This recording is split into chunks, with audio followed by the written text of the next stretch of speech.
Bonjour tout le monde. Je pense qu'on va reprendre. Alors nous avons pratiquement 1 heure et demie.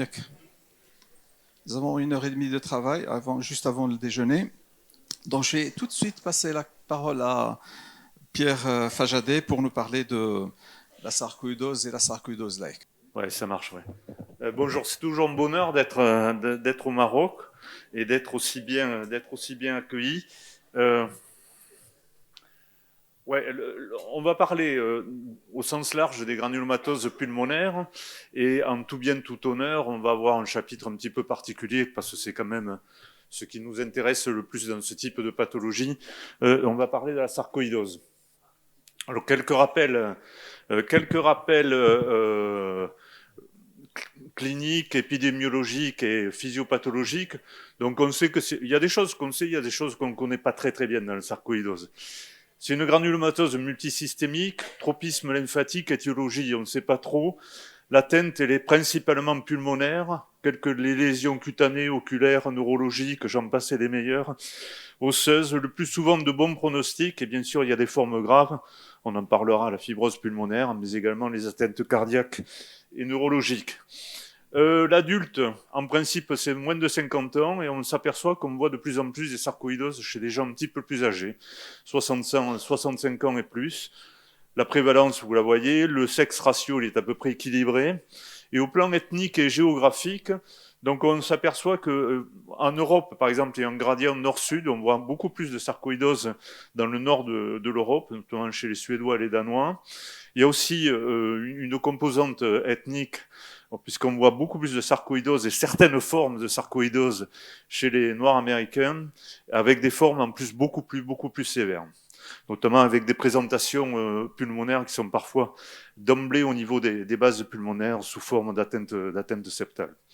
La présentation est parfois différente en fonction des ethnies et des localisations géographiques, notamment en Europe, et la mortalité, bien heureusement, est relativement faible.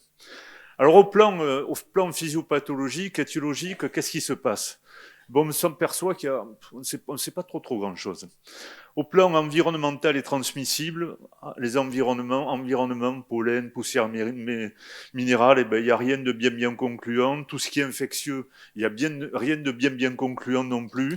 Les facteurs génétiques, effectivement, il y a entre guillemets, des familles de sarcoïdose. En tout cas, c'est plus fréquent si un membre de la famille est déjà atteint.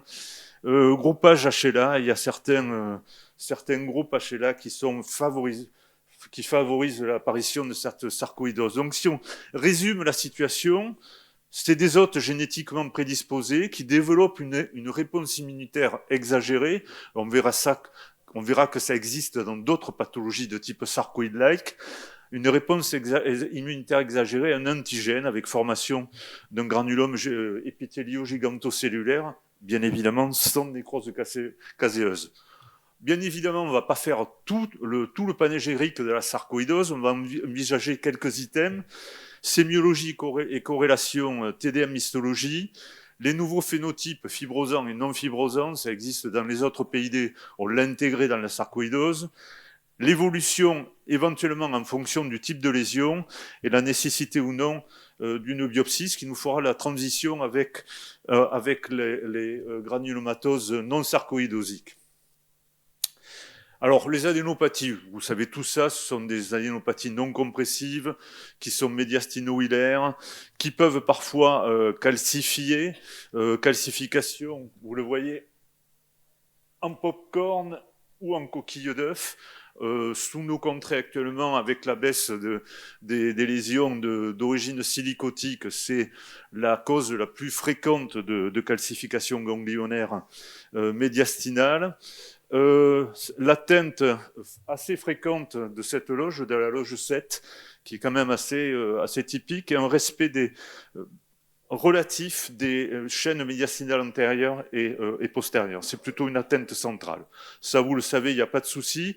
Un signe un peu particulier, ce qui s'appelle le Black Pearl Sign, analogie à une série de films, c'est-à-dire que dans ces lésions de ganglions sarcoïdosiques, vous voyez qu'il y a des petites lésions micronodulaires que l'on rencontre. Alors il faut bien serrer les fenêtres, le faire surtout essentiellement à un temps un petit peu plus tardif que ce qu'on fait habituellement.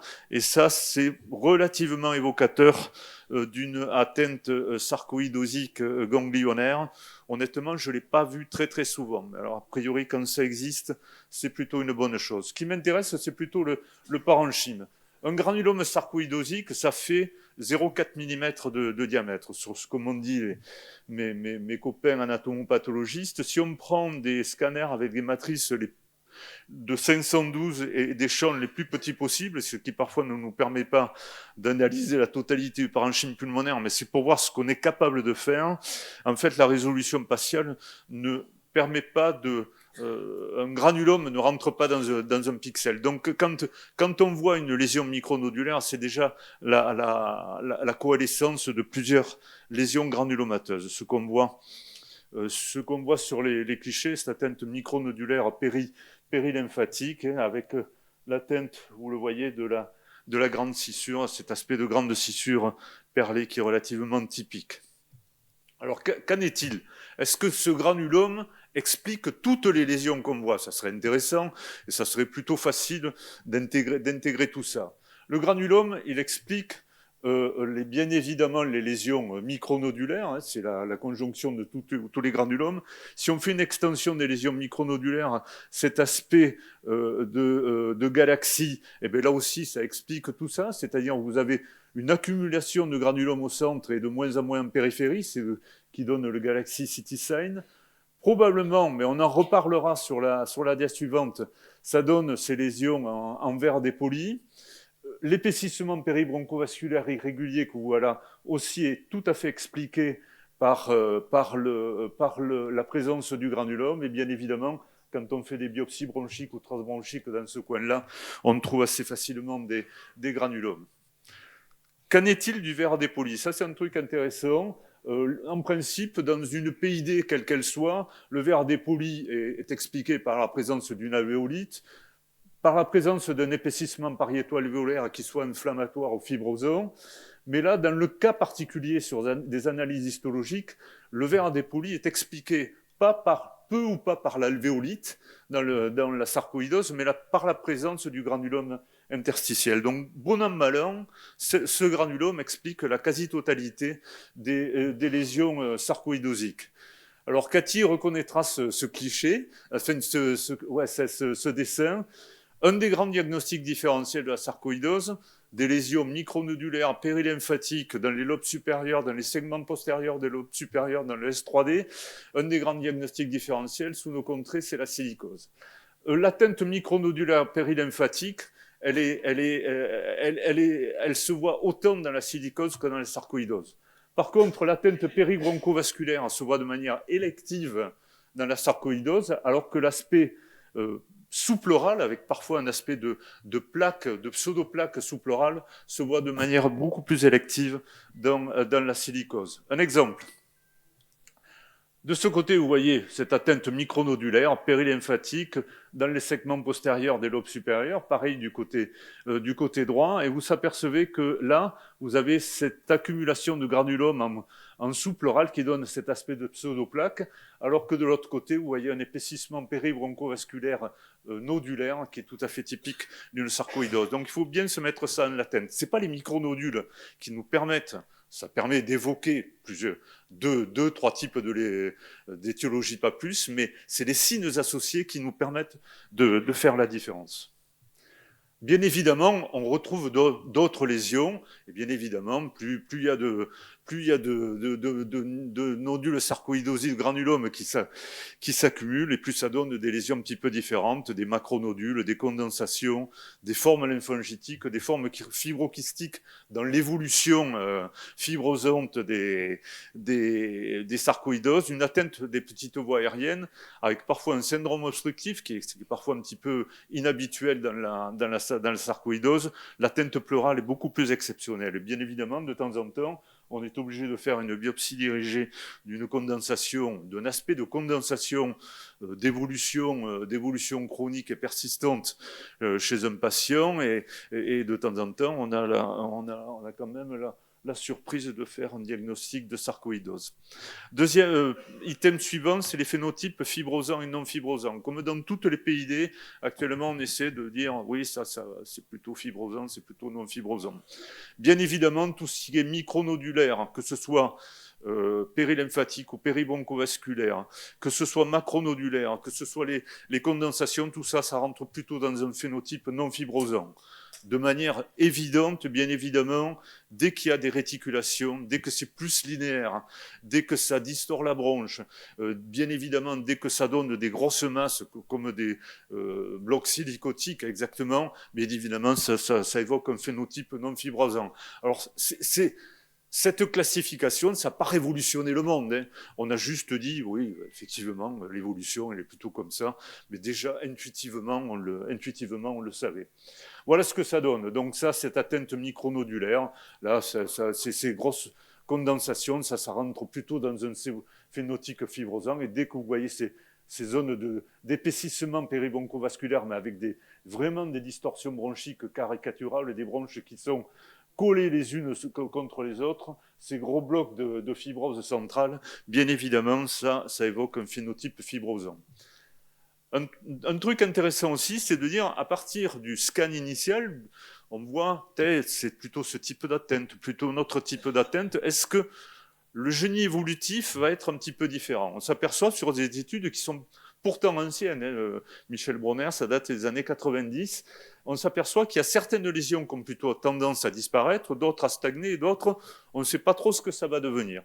Et comme par hasard, on fait une analogie par rapport à l'item précédent, les phénotypes fibrosants, ce qui disparaît, c'est plutôt les nodules et les condensations. Ça ne nous étonne pas trop. Ce qui, dès qu'on passe sur un versant un petit peu plus linéaire, septal, ça a tendance à persister, bien évidemment, et ça s'aggrave dès qu'il y a bien sûr des signes de distorsion bronchique. Et puis après, il y a toute une batterie de lésions dont on ne sait pas trop ce que ça va donner. Quelques exemples. Le premier patient, ça c'est en juillet 2020, ça c'est en juillet 2024. L'atteinte principale, vous voyez, de type micronodulaire, avec un épaississement péribroncovasculaire.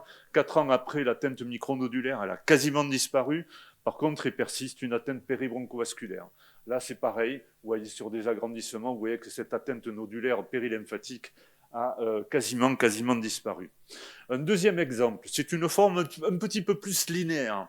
Et cette forme linéaire, vous apercevez qu'à plusieurs scanners intervalles, mais ça ne bouge absolument pas dans le temps. Une forme un petit peu plus bizarre. C'était quelqu'un qui venait de Géorgie, ou je me rappelle plutôt, enfin de Géorgie, je pense, qui est arrivé avec ce tableau. C'était en mars 2023. Bon, on s'est dit, bon, c'est du verre dépoli, diagnostic de sarcoïdose sur la biopsie bronchique, et on s'est dit, bon, ça risque de bien évoluer. Regardez ce que ça donne un an après. Ça, vraiment, c'est une évolution ce qui prouve que là, il y avait déjà de la fibrose. Il y avait sûrement un épaississement pariéto-alvéolaire fibreux, et c'était déjà de la fibrose. Donc, vous voyez que l'évolution est parfois quand même relativement paradoxale, et des fois, elle est évidente et des fois, on ne sait pas trop ce que ça va donner. Si on simplifie les choses, quand c'est nodulaire ou condensant, ça a plutôt tendance à s'améliorer. Quand c'est linéaire, bien évidemment, ça a plutôt tendance à stagner ou à mal évoluer. La démonstration du granulome sarcoïdosique, alors j'ai vu que vous aurez un atelier là-dessus, alors je pense qu'il vous en reparlerez. Je pense, est-ce que c'est toujours nécessaire ? Alors, on verra sur un grand tableau, bien évidemment, ces grands tableaux, c'est souvent, on a du mal à s'y retrouver. Et si la présentation est ultra typique, on a plutôt tendance à s'en passer. Bien évidemment, dès qu'elle est un brin atypique, on fait une endoscopie avec fibrobronchique ou transbronchique ou cryobiopsie, on en reparlera. Bien évidemment, si elle est totalement atypique ou si on a des problèmes de diagnostic différentiel, il faut aller chercher le granulome. C'est au passage une planche, une diapo que je dois à Grégoire Prévost, avec qui je travaille de temps en temps. Donc ce granulome sarcoïdosique, dans certaines formes particulières, donc dès que vous avez un Löfgren, un lupus pernio, un syndrome difforde ou des adénopathies médiastino-hilaires chez quelqu'un de jeune qui ne souffre de rien, qui ne se plaigne de rien, qui a une FR strictement normale, qui n'a pas d'altération de l'état général avec un bilan biologique normal, on a plutôt tendance à s'en passer. Dans tous les autres cas, il faut une preuve du granulome. Alors là, ça dépend des habitudes. On fait des bronchiques, des transbronchiques, on fait sous débus, biopsie des ganglions, on fait maintenant de la cryo. Ça, chacun a ses habitudes. Là, je ne suis pas là pour dire ce qu'il faut faire ou ce qu'il ne faut pas faire.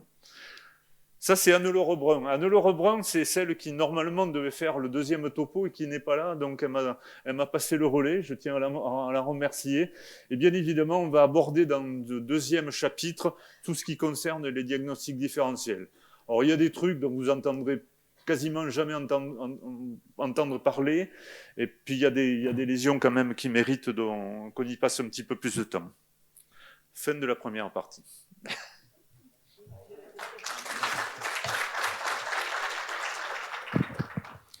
Je peux avoir le deuxième ?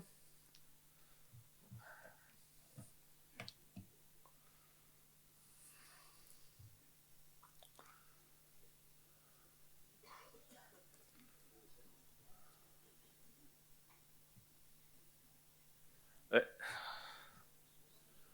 Voilà.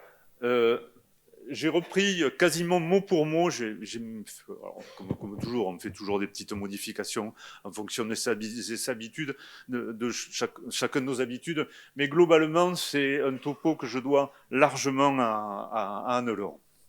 Donc, le granulome, ça vient à la fois du latin et du grec, ce qui est un petit peu marrant quand même. Donc, c'est donc une accumulation, on le verra, de macrophages, d'histiocytes, épithéloïdes, de lymphocytes et de cellules géantes. Alors, c'est compliqué parce que c'est une réaction inflammatoire chronique à un agent pathogène organique ou non, endogène ou exogène, et c'est une réponse qui est un agent, cet agent est connu ou pas connu. Donc avec tout ça, on ne va pas aller bien loin. Quoi qu'il en soit, voilà ce que c'est qu'un granulome sur un très joli dessin. Donc il y a une accumulation de lymphocytes T, de macrophages organisés en cellules épithéloïdes, de cellules géantes multinucléées. Alors il y en a plusieurs types. Il y a les cellules de Langerhans, pas de Langerhans, c'est de Langerhans, c'est différent, que l'on voit dans la tuberculose, la sarcoïdose et les infections fongiques. Les cellules de Muller, qu'on voit dans les réactions à corps étranger en particulier, et on voit ou on ne voit pas une nécrose centrale, notamment dans les infections, les pneumopathies, aspiration et la GPA, le VGNR. Alors, bien évidemment, la sarcoïdose, on en a parlé, mais il n'y a pas que. Il y a tout ça.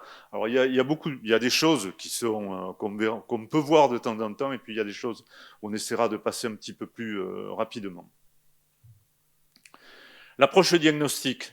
Bon, bien évidemment, et je parle à un public éminemment pneumologique, c'est important, la clinique, la paraclinique, l'analyse microscopique, donc comptage du BK, recherche d'une exposition professionnelle ou non, les drogues et les médicaments, bien évidemment, la recherche d'atteinte extrathoracique, les liens poumons, enfin thorax et extrathoracique, c'est souvent important dans la recherche étiologique. Le lavage broncho-alvéolaire, toutes les sérologies, le bilan auto-immun, bien sûr le CA, l'enzyme de conversion, la recherche de pathogènes, de nécrose, de cellules géantes, de lésions de vascularite sur l'analyse microscopique. Ce qui va nous intéresser, ça va être donc l'analyse des signes tomodensitométriques. On va les voir donc éléments sémiologiques par éléments sémiologiques. En tout bien, tout honneur, les micronodules. Bon, on était sur des micronodules périlymphatiques, la sarcoïdose, et bien on va y rester encore un petit peu. Et bien là, vous avez un tableau qui pourrait ressembler à une sarcoïdose. Sauf que ce patient, il a une hypogamma-globulinémie. Alors il y a un truc, c'est sarcoïdose avec une hypogamma, c'est un DICV. Ça, c'est un truc à retenir, et ça marche quasiment toujours. Donc c'est un déficit immun complexe variable. C'est le plus fréquent des déficits immunitaires primitifs de l'adulte. Ça s'associe à une hypogamme. Et la prolifération que l'on va avoir sur les analyses histopathologiques, mais on en reparlera, il y a à la fois une composante lymphoïde et granulomateuse. Là, bien évidemment, la prédominance est de type granulomateux et l'association et l'évolution dans le temps de ces lésions donne ce qu'on appelle la glide. La granulomateuse représente environ 10% des DICV. Vous voyez que ça ressemble globalement à une sarcoïdose. Prédominance lobaire supérieure, en gradient antéro-postérieur. Vraiment, ça prédomine dans les segments postérieurs. Vraiment, c'est vraiment pseudo-sarcoïdosique. Sauf que, on retrouve des adénopathies périphériques, sauf qu'il y a des infections récurrentes, des gens qui ont des sinusites, qui ont des bronchectasies, qui suppurent leurs bronches. Donc, il n'y a pas que l'atteinte parenchymateuse, il y a aussi l'atteinte bronchique qui est hyper importante, et chez qui on retrouve des hépatosplénomégalies. Alors, les hépatosplénomégalies, on peut les voir aussi dans la sarcoïdose, mais c'est quand même plus fréquent dans la DICV. Bon, bien évidemment, doser les immunoglobulines. Alors, on va rentrer dans des trucs, je suis désolé, il y a une grande partie de la présentation qui est un petit peu du fourre-tout, parce que c'est fichu comme ça, quoi. Et donc, la granulomatose septique, chronique, on va passer rapidement là-dessus, c'est aussi un déficit immunitaire primitif, avec des infections bactériennes et fongiques répétées, qui donnent des condensations d'évolution chronique, qui se calcifient. Vraiment, on est très très embêté, des nodules un petit peu spiculés, des atteintes à la fois osseuses. Vous voyez ce que ça donne sur une tête. Et si on fait des biopsies pulmonaires, si on fait des résections du lobe supérieur droit, et si on fait des biopsies osseuses également, on retrouve dans chaque cas des granulomes giganto-épithéliaux cellulaires. Donc là aussi, quand on trouve des trucs comme ça, c'est pas forcément du cancer, quoi. C'est pas forcément, voilà, il faut se dire que de temps en temps, ça peut être autre chose que du cancer. Je passe rapidement là-dessus. On en a parlé dans la sarcoïdose. Vous voyez cette atteinte avec ces pseudoplaques, même ces condensations périphériques, l'évolution fibrosante. Ça, c'est une talcose, c'est une béréliose qui est un des grands diagnostics différentiels de la sarcoïdose et qui peut donner également le même type d'atteinte. Là aussi, l'interrogatoire professionnel est important. Après les micronodules périlymphatiques, on passe aux micronodules centrolobulaires. Alors, une analogie à la planche de Sausen, les micronodules flous centrolobulaires, dans 99,99% des cas, c'est lié à une atteinte des petites voies aériennes, un granulome bronchiolaire. Et de temps en temps, vous pouvez avoir une MVO ou une hémangiomatose capillaire, qui est une atteinte à la fait des petites voies vasculaires, avec le même type de lésion, mais bien évidemment, il n'y a pas d'hypertension pulmonaire. Je passe vite là-dessus, mais la présentation de type sémiologique, tomodensitométrique peut être la même. Bon, une pneumopathie d'hypersensibilité, là aussi, micronodule flou centrolobulaire. Je passe rapidement là-dessus. Ça, c'était une talcose. Alors, la talcose, ça peut donner des atteintes parenchymateuses avec également ces petits micronodules flous. Et ça peut, chez ces gens qui sont IV, drogués, ça peut aussi donner des atteintes artérielles pulmonaires avec, moi, j'ai vu une fois un tableau d'hypertension artérielle pulmonaire sur une talcose IV chez un drogué.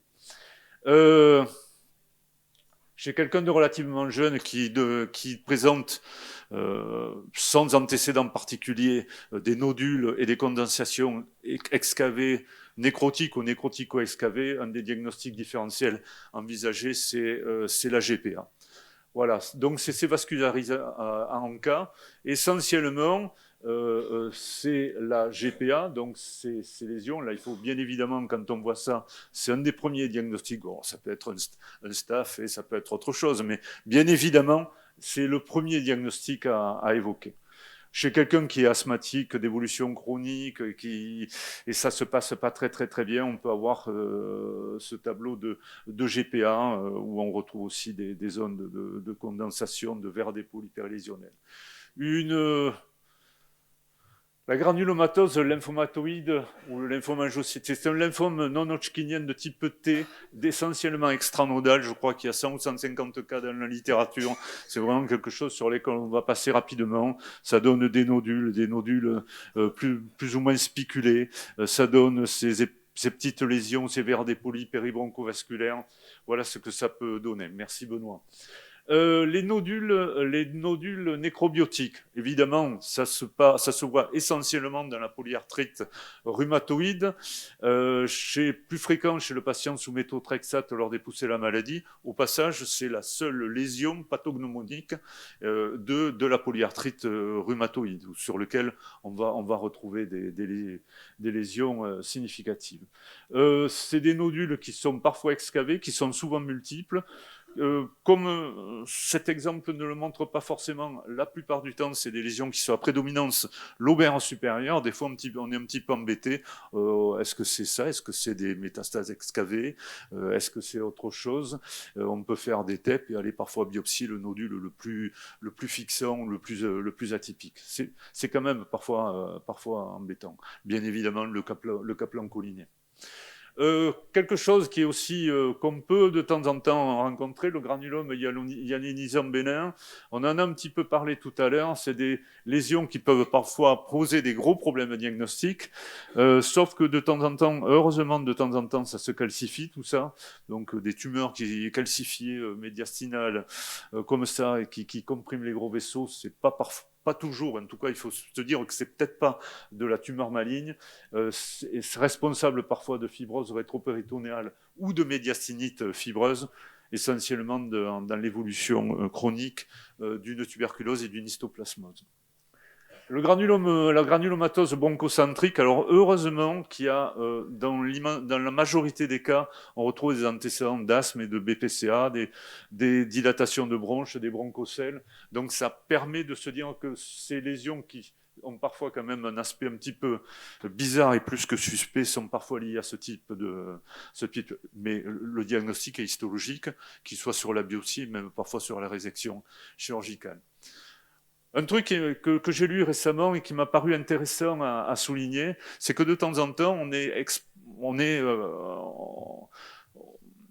est devant une lésion nodulaire dont on ne sait pas trop quoi faire, comme un nodule pulmonaire solitaire chez un patient. Est-ce que c'est quelque chose de bénin? Est-ce que c'est quelque chose de malin? Et sur cette analyse, sur des séries de nodules, on s'est aperçu que chez un patient qui a moins de 63 ans, qui a surtout des antécédents de diabète, qui ne fume pas, et qui est sur un scan SPC, alors là, ils font des scans SPC, puis APC. Sur les scans SPC, les densités internes sont relativement basses. Et sur le scan APC, si c'est vraiment typique, il n'y a pas de prise de contraste, ou parfois une hypodensité centrale, comme vous voyez là, mais il y a eu quand même une analyse histologique post-résection. Ça peut parfois évoquer, s'il y a la conjonction de tous ces éléments, ça peut parfois évoquer une lésion granulomateuse. Surtout retenir notion de diabète, de densité spontanée basse et l'absence de prise de contraste. Ça peut vraiment évoquer une lésion granulomateuse. Pour terminer, granulomatose et granulome et PID. Alors, bien évidemment, la sarcoïdose et la PHS, on passe rapidement là-dessus, même on ne va pas en parler. Et la glide. La glide, c'est une forme c'est une PID qui est liée donc au DICV. On a parlé dans le cadre du DICV des formes granulomateuses. Et il y a des formes qui sont un petit peu plus lymphocytaires, je dirais. Et on s'aperçoit que dans ces formes-là, bien sûr, c'est pas micronodulaire, c'est des atteintes, c'est des atteintes nodulaires, mais plus basithoraciques, des vers d'épolie qui sont parfois de topographie péribroncovasculaire. Bien évidemment, dans ce cadre-là, il faut rechercher les signes associés dont on a déjà parlé, splénomégalie, bronchectasie, adénopathie, pas médiastinale, mais périphérique. Et bien évidemment, ça peut correspondre à des lésions beaucoup plus embêtantes qui sont en plus, qui peuvent exister dans le cadre évolutif d'un DICV. Voilà ce que ça peut donner. C'est parfois donc pas si évident que ça à diagnostiquer. Bien évidemment, c'est sur les éléments cliniques, on va en parler, et sur les prélèvements qu'on fait ce type de diagnostic. Quand on fait de l'histopathologie d'un DICV, on retrouve un petit peu comme le Gougerot, on retrouve de la bronchiolite folliculaire, on retrouve de la lippe, parfois du lymphome, et puis également de la pneumopathie organisée, et bien évidemment, on en a parlé tout à l'heure, du granulome. Il peut y avoir une évolution, ça marche plus ce truc. Il peut y avoir une évolution fibrosante de ces lésions avec essentiellement des réticulations irrégulières. Voilà. Alors ce tableau est intéressant parce qu'on s'est dit, est-ce que le DICV, est-ce que la sarcoïdose est un bon modèle pour évoquer un DICV? On s'aperçoit qu'il y a quand même des éléments qui permettent de faire un petit peu la part des choses. Alors, bien évidemment, l'hypogammaglobulinémie, je vous en ai parlé, mais le fait qu'il y ait des adénopathies périphériques, qu'il y ait une splénomégalie, qui est une prédominance lobaire inférieure et non micronodulaire des lésions, qui est bien évidemment des antécédents d'infection et des bronchectasies, qui est un contexte auto-immun qui est parfois associé, tout ça, ça évoque plus particulièrement les DICV. Un point particulier sur les toxicités médicamenteuses. Voilà, vous voyez un exemple d'un patient qui présente essentiellement un aspect de condensation et d'épaississement péribroncovasculaire. Et bien évidemment, il faut aller interroger pneumotox dès qu'il y a tout un bataclan de médicaments que prennent ces patients, notamment dans le cadre d'une polyarthrite rhumatoïde ou autre. Et là, c'était lié à un anti-TNF. Globalement, les médicaments qui donnent des toxicités médicamenteuses et des formes granulomateuses de toxicité médicamenteuse, c'est lié à une réponse immunitaire excessive, comme les inhibiteurs de checkpoint. Alors initialement, c'était décrit avec le nivolumab, mais peut-être parce que on l'emploie de plus en plus. Le Pembro est en train de prendre la majorité, de représenter la majorité des lésions granulomateuses liées aux inhibiteurs de checkpoint, en montrant que dans l'immense majorité des cas, ce que vous voyez sur la diapo de droite, c'est des tableaux de pneumopathie organisée multifocale que l'on trouve chez des patients qui sont sous Pembro, et ça c'est vraiment relativement typique de ce type de lésion. Inhibiteur de BRAF, parfois c'est une activation immunitaire de type paradoxal, anti-TNF-alpha, rituximab.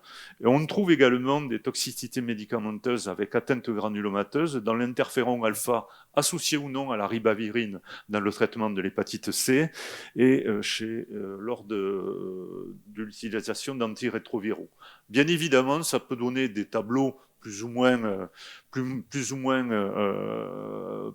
évidents et plus ou moins cliniquement perceptibles.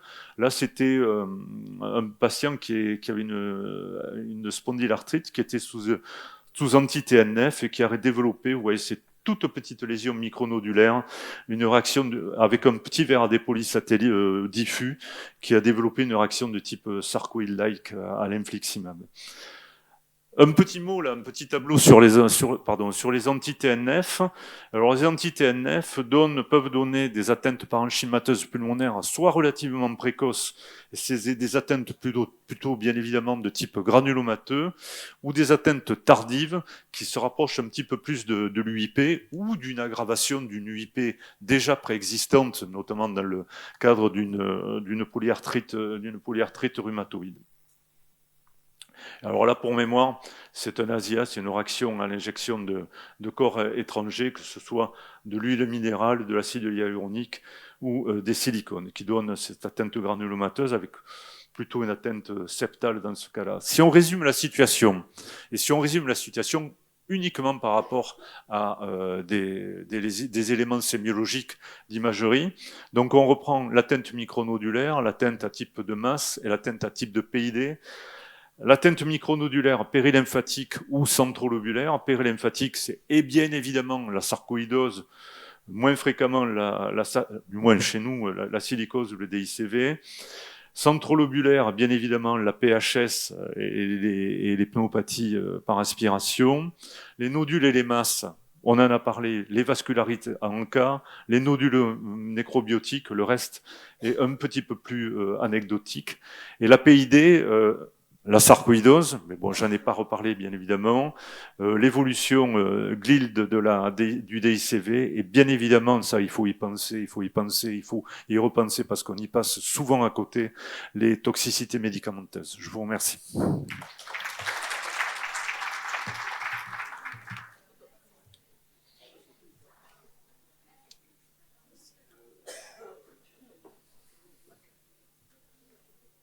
Merci d'avoir mieux fait que respecter le temps de parole.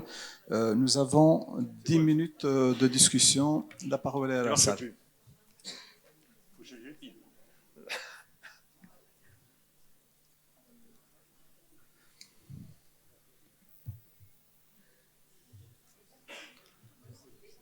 Oui, Monsieur Lozir.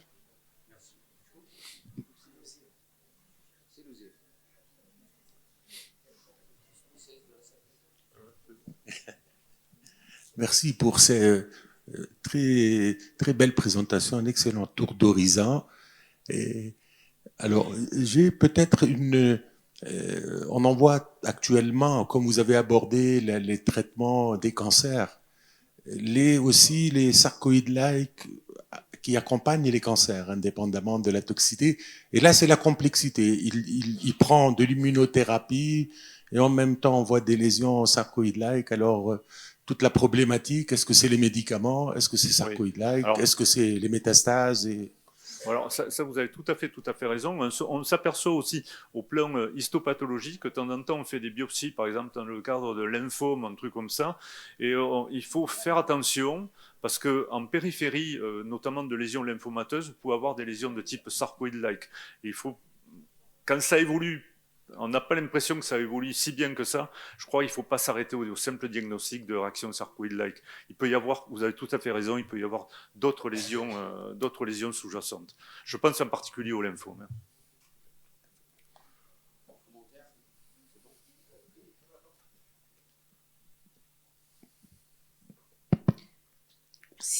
S'il vous plaît, est-ce qu'en cas de toxicité, Qui c'est qui parle? Ah oui, pardon. En cas de toxicité médicamenteuse, est-ce qu'on peut assister à une régression des lésions après arrêt des traitements? Ah oui, tout à fait. Moi, je vois. Je parlais du Pembro. Le Pembro, c'est vraiment le truc que je vois actuellement le plus souvent. Alors, c'est vrai que je fais beaucoup d'imagerie thoracique, mais dans le cadre des complications liées notamment aux inhibiteurs de checkpoint, c'est vraiment la molécule qui entraîne ce type de lésion. Et quand on voit ça, ça peut donner soit ces lésions de pneumopathie organisée, soit ça peut donner des lésions parfois de verres dépoulis, de petites réticulations. En tout cas, ça ne fait pas cancer, ce truc-là. Je suis désolé de le dire comme ça. Moi, il y a deux trucs que ça me fait évoquer, soit du médicament, soit une pneumopathie à germe atypique, ou une pneumocystose. Mais ça fait pas cancer. Mais il faut vraiment se le mettre dans la tête parce que je pense qu'on passe à côté de beaucoup de pneumopathies médicamenteuses. Dernier truc, c'est sous l'arrêt du traitement, la plupart du temps, ça évolue plutôt bien. Je ne parle pas de la cordarone. La cordarone, il peut y avoir exceptionnellement des lésions fibrosantes sous cordarone. C'est pas très fréquent, mais ça peut exister. Après, ça pose le problème de la réintroduction de la molécule quand on l'a arrêté, parce qu'il y a certains moments on ne l'arrête pas, hein, mais le plus souvent on arrête la molécule, ou de changer de molécule dans la même famille. Voilà. Tout d'abord, donc, à vous remercier, vous féliciter pour votre présentation qui est très didactique. Ma question concerne effectivement la biopsie. Faut-il ne pas la faire dans les cadres typiques? Une présentation radioclinique qui est très typique. Est-ce qu'on peut s'en passer de la biopsie ou bien il faut y aller à la discussion multidisciplinaire pour décider? Vous parlez de la sarcoïdose ou des autres? Disons, c'est ça, exactement. Alors, la sarcoïdose, pour en avoir discuté avec certains amis pneumologues, il y en a une dans la salle, ou avec Grégoire Prévost ou mes pneumologues à la clinique, quand le tableau est vraiment ultra évident chez quelqu'un en plus qui est jeune, à qui on a trouvé des adénopathies médiastinales pour toute autre raison, de lui faire un scanner, je crois qu'on peut s'en passer, ou parce qu'il y a une présentation clinique qui est très, très particulière, quoi. Mais après, dans tous les autres cas, je crois qu'il faut faire une biopsie. Gisèle, tu voulais dire quelque chose?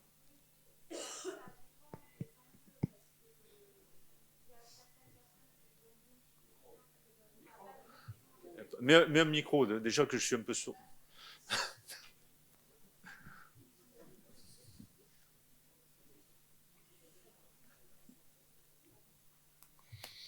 Je voulais juste préciser que ça dépendait du tableau clinique et des enjeux. Par exemple, sur des ganglions médiastinaux chez quelqu'un qui va bien et chez lequel on peut faire de la surveillance et qu'on sent qu'il a une sarcoïdose, on n'a pas forcément d'envie d'aller dans l'histo, on peut surveiller. Si l'évolution est atypique, on va biopsier.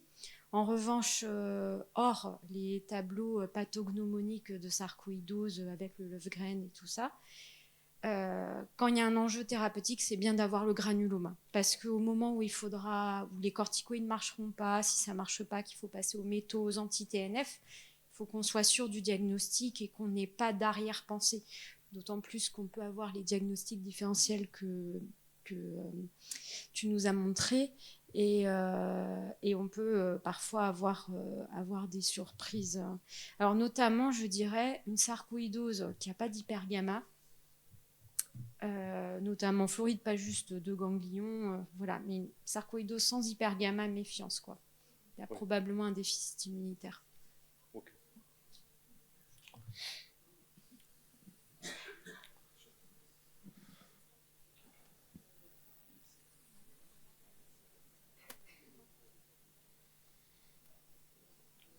Et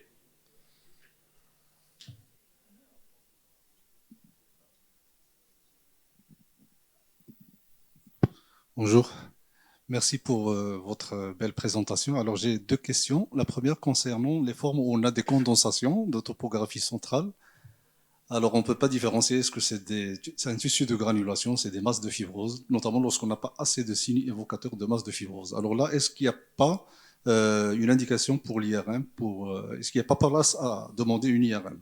Là, c'est ma première question.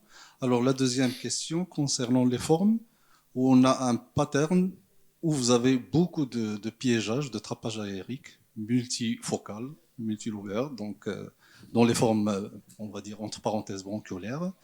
Alors là, est-ce que l'imagerie permet de différencier de façon, avec un certain degré de certitude, entre une atteinte, une éventuelle PHS ou une pneumopathie interstitielle avec granulomatose lymphocytaire? Merci. Ouais. Alors, deux questions. La question, c'est les formes fibreuses. Honnêtement, je n'ai pas l'expérience de l'IRM. J'en ai pas l'expérience. Deux, je ne fais pas très souvent des IRM dans ce type de lésions, quasiment jamais, parce qu'il faut avoir en plus l'accès à l'IRM. Je suis désolé, mais je passe vite là-dessus. Ce qui m'intéresse, c'est votre deuxième question. Elle est beaucoup plus intéressante. Petit 1, dans les sarcoïdoses, on ne fait quasiment jamais des expirations forcées. Et je pense que si on en faisait, on trouverait beaucoup plus de trapage que ce qu'on trouve ce qu'on peut penser dans la réalité. Ça, c'est la première chose.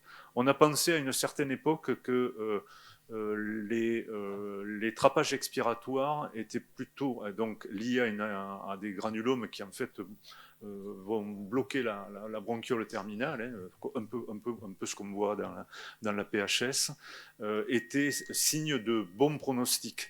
Ça, il y a des études initiales comme ça, et puis ça a été les études suivantes ont montré que c'était pas si évident que ça, que c'était pas forcément un signe de bon pronostic. Alors moi, à une époque, quand j'ai appris, oui, c'est de bon pronostic, les trapages expiratoires dans la sarcoïdose, je faisais des trapages expiratoires à quasiment toutes mes sarcoïdoses, et puis après, à la relecture d'autres articles, je me suis vite arrêté d'en faire, surtout que chez les gens jeunes, et puis moins on les irradie, mieux on se porte. Donc voilà ce que j'en pense. Mais effectivement, ça existe. Bon, après, il faut être orienté par le FR, quoi. D'ailleurs, bon, une sarcoïdose, assez souvent, ça donne un restrictif. Une sarcoïdose avec un obstructif, donc il faut peut-être penser à autre chose au plan diagnostic. Et puis là, peut-être dans ces cas-là, mais uniquement dans ces cas-là, faire une expiration forcée, quoi. Alors, les expirations forcées, heureusement, on les fait en ultra-low-dose. Donc, voilà. Moi, je les fais avec des DLP qui ne font pas plus de 10. Donc, ça permet, même s'ils ne le font pas très bien, de pouvoir le refaire deux ou trois fois. Voilà. Moi, je reviens à la confirmation du granulome parce que, effectivement, c'est une question pertinente dans la mesure où c'est un problème posé au quotidien pour le pneumologue. Est-ce que je dois avoir le granulome? Est-ce que pas? Plusieurs questions, plusieurs cas de figure se présentent. Moi, je vais vous donner deux exemples. Par exemple, adénopathie médiastinale, malgré qu'il y a plusieurs éléments en faveur, notre souci parfois, c'est pas d'aller vers la sarcoïdose, mais d'éliminer un lymphome, par exemple. Ça, c'est-à-dire qu'on peut pas, on n'a pas le droit de laisser évoluer un lymphome qui est, je dirais, peut être traité avec une rémission complète à 100%. Ça, c'est le premier cas de figure. Bon, il y en a plusieurs. Le deuxième cas de figure, par exemple, si on prend en charge un patient dès le départ sans avoir ce granulome et il évolue vers une atteinte multisystémique, par exemple, on a eu des cas où il y a une évolution vers l'atteinte cardiaque. Alors là, on doit passer à des traitements de deuxième intention, traitement de physique.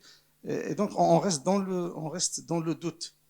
Moi, je pense qu'initialement, il faut faire le tout, le maximum pour avoir un granulome, d'autant plus qu'on a des lésions. On a la biopsie des glandes salivaires qui est rentable dans 50% des cas, qui est confirmative.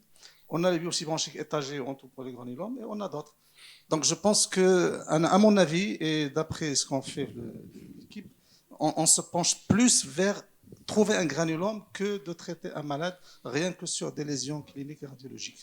C'est mon point de vue et ce qu'on fait d'ailleurs. Je peux répondre, peut-être on arrêtera là après.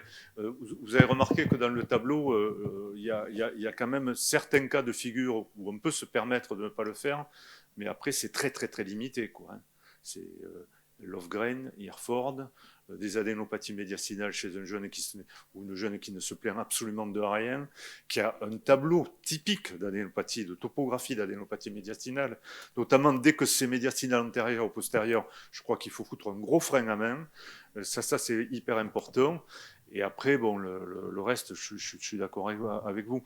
Un dernier truc, on s'est aperçu aussi sur des analyses que il y a parfois des tableaux de sarcoïdose uniquement médiastinale.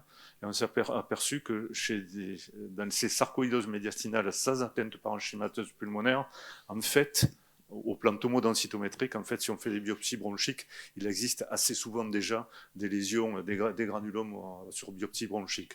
Donc je crois, ouais, j'ai pas d'avis tranché, mais après en avoir discuté avec les pneumologues, ils sont très restrictifs sur les fois où on peut se permettre de ne pas faire la biopsie. Et hormis ces formes dont je viens de parler, c'est biopsie. Je pense qu'une dernière question pour... Ça y est ? Très bien, d'accord. Donc, les membres de la modération disent que c'était la dernière question et on passe. On remercie M. Pierre Fajadet pour les deux présentations. À mon tour, je tiens à remercier le comité d'organisation du Club Thorax pour cette édition qui s'annonce déjà très bien. Je pense qu'il y a un petit changement dans le programme. Il y avait la modération, il y avait la présentation maladie pulmonaire post-tuberculose qui va être présentée par professeur Bourkadi. Donc le petit changement, c'est notre jeune professeur qui appartient à la même équipe du professeur Bourkadi qui va prendre la parole et qui va nous présenter donc cette présentation. C'est Madame Nzhardik. À toi la parole, Nzhar. Merci. Bonjour tout le monde. Je tiens tout d'abord à remercier mon maître professeur Bourkadi pour m'avoir confié cette présentation. Je remercie également le comité organisateur, ravi d'être parmi vous ce jour pour présenter un sujet qui est d'actualité. Il s'agit de la maladie pulmonaire post-tuberculose. Donc, grâce à l'avènement de nouveaux moyens diagnostiques et les progrès thérapeutiques, on compte aujourd'hui environ 150 millions de survivants de tuberculose dans le monde. Cependant, la tuberculose peut entraîner des séquelles permanentes et être à l'origine de morbimortalité importantes. La maladie pulmonaire post-tuberculose regroupe les symptômes, les anomalies fonctionnelles et lésions radiologiques persistantes après la guérison. Elle est fréquente, sous-diagnostiquée et impacte fortement la qualité de vie, avec un taux de mortalité post-traitement 3 fois supérieur à celui de la population générale. Donc on compte 10,7 millions de cas incidents, 1,23 million de décès estimés, 150 millions de survivants grâce au progrès de traitement et un nombre croissant de survivants de développent des séquelles post-tuberculose qui peuvent être invalidantes et chroniques. Avec de tels chiffres, la tuberculose s'impose non seulement comme une maladie infectieuse aiguë majeure, mais aussi comme un contributeur majeur aux maladies chroniques à l'échelle mondiale. De ce fait, il y a de plus en plus d'intérêt à cette entité, mais ce n'est que 2020 que s'est tenu le premier symposium international qui a regroupé un panel d'experts avec adoption de la nouvelle terminologie post-tuberculosis linguidisis. Donc, comme définition, je dirais que la maladie pulmonaire post-tuberculose est définie par la présence d'une anomalie respiratoire chronique avec ou sans symptômes, attribuable au moins en partie à un antécédent de tuberculose pulmonaire. Donc, cette définition proposée en 2020 permet une approche large qui vise à inclure un maximum de cas possibles, même en l'absence de symptômes. Il prend en compte la coexistence fréquente de la maladie pulmonaire post-tuberculose avec les autres maladies respiratoires chroniques qui peuvent partager parfois les mêmes caractéristiques cliniques, radiologiques et fonctionnelles. Donc, cette entité inclut un ensemble hétérogène d'atteintes pathologiques pouvant toucher les voies aériennes, le parenchyme pulmonaire, la vascularisation pulmonaire et la plèvre. Donc, concernant l'épidémiologie, elle est variable selon la population étudiée et les tests de fonction pulmonaire réalisés. La prévalence globale est estimée entre 18 à 87%. Donc, je vous rapporte ici cette revue systématique et méta-analyse qui a rassemblé 32 études intéressant un total de 6225 participants. Donc, cette étude a montré que 41 des sujets gardaient des symptômes respiratoires chroniques persistants après la fin de traitement antibaccillaire. Et 64,63% avaient des anomalies radiologiques et environ la moitié des sujets gardent une fonction respiratoire altérée après la guérison. Une autre étude observationnelle prospective a été menée auprès de 666 patients traités pour tuberculose qui a recueilli des données cliniques, radiologiques et fonctionnelles. Alors, qu'est-ce qu'il a montré cette étude? 54 patients, soit 81%, présentaient des symptômes. Et la dyspnée était le symptôme le plus fréquent, avec 25,8%, suivi par la toux. Maintenant, je vous rapporte cette méta-analyse très intéressante publiée dans la revue Lancet en 2025. Donc, les personnes guéries d'une tuberculose pulmonaire présentent une diminution significative de la fonction respiratoire par rapport aux témoins, avec un impact plus marqué sur le VMS que sur la capacité vitale fonctionnelle. Donc, on a une baisse de VMS de 410 ml et pour la capacité vitale fonctionnelle de 250 ml. Concernant notre pays, il n'y a pas d'études nationales, mais plutôt des petites séries, à savoir des thèses ou bien des posters. Donc, une thèse réalisée à l'hôpital militaire d'instruction Mohamed V de Rabat en 2024, qui a intéressé 130 patients traités pour une tuberculose pleuropulmonaire. La prévalence était estimée à 49%. Donc, une autre étude réalisée descriptive et rétrospective menée au service de pneumophysiologie de l'hôpital Moulay Youssef, portant sur 41 patients traités pour une tuberculose. L'objectif était d'analyser le profil clinico-radiologique. La population était caractérisée par une prédominance masculine avec un âge moyen de 47 ans. Sur le plan clinique, une dyspnée chronique était rapportée chez 56% des patients, tandis que la toux était présente chez 92%, associée à des expectorations dans 85% des cas. L'hémoptysie était observée chez 19% des patients. Sur le plan radiologique, les principales anomalies retrouvées étaient les bronchectasies, l'épaississement pleural, l'emphysème cicatriciel. Des cavités résiduelles étaient présentes dans 29% des cas, tandis qu'un lobe pulmonaire détruit a été identifié chez 41%. Concernant la topographie lésionnelle, une prédominance du tiers supérieur pulmonaire était notée dans 73% des cas. Donc, la pathogénie de cette pathologie résulte d'un phénomène complexe. Donc, il s'agit d'interactions complexes entre l'hôte, le pathogène, l'environnement dans lequel les populations à risque évoluent au cours des différentes phases de la maladie, ainsi que des contraintes propres au système de santé. Donc, les mécanismes pathologiques qui contribuent à la maladie pulmonaire post-tuberculose ne sont pas bien élucidés. Deux processus sont probablement importants. Donc, les lésions tissulaires causées par le Mycobacterium tuberculosis au cours de la tuberculose active, caractérisée par des réponses inflammatoires excessives, et la destruction de la matrice extracellulaire. Et à long terme, le remodelage pathologique des tissus pouvant survenir après la résolution de l'infection. Donc, comme on l'avait déjà vu, cette maladie va affecter différents compartiments et se manifester par divers patterns cliniques. Donc, l'atteinte des voies aériennes va principalement s'exprimer sous forme de bronchectasie ou bien de BPCO post-tuberculose, qui est d'ailleurs une entité récemment décrite. L'atteinte parenchymateuse va avoir plusieurs manifestations, à savoir des lésions cavitaires, des destructions parenchymateuses et de la fibrose. L'atteinte pleurale la plus commune est l'épaississement pleural. Et enfin, cette pathologie peut affecter également le compartiment vasculaire avec l'installation d'une hypertension pulmonaire. Les symptômes cliniques associés à ces lésions sont très variables. Certains patients peuvent être asymptomatiques, tandis que d'autres présentent un large éventail de signes et symptômes cliniques, voire une atteinte fonctionnelle sévère et un handicap. Donc, pour les bronchectasies, la tuberculose est la principale cause post-infectieuse de bronchectasie, en particulier dans les pays à forte prévalence de tuberculose. Elle est rapportée chez plus de 40% des patients guéris, touche surtout les lobes supérieurs, et les manifestations cliniques habituelles sont la toux productive, l'hémoptysie et les surinfections bronchiques. Sur le plan radiologique, les atteintes sont diverses et pouvant aller de simples bronchectasies cylindriques localisées à des atteintes kystiques diffuses responsables de destruction du parenchyme pulmonaire.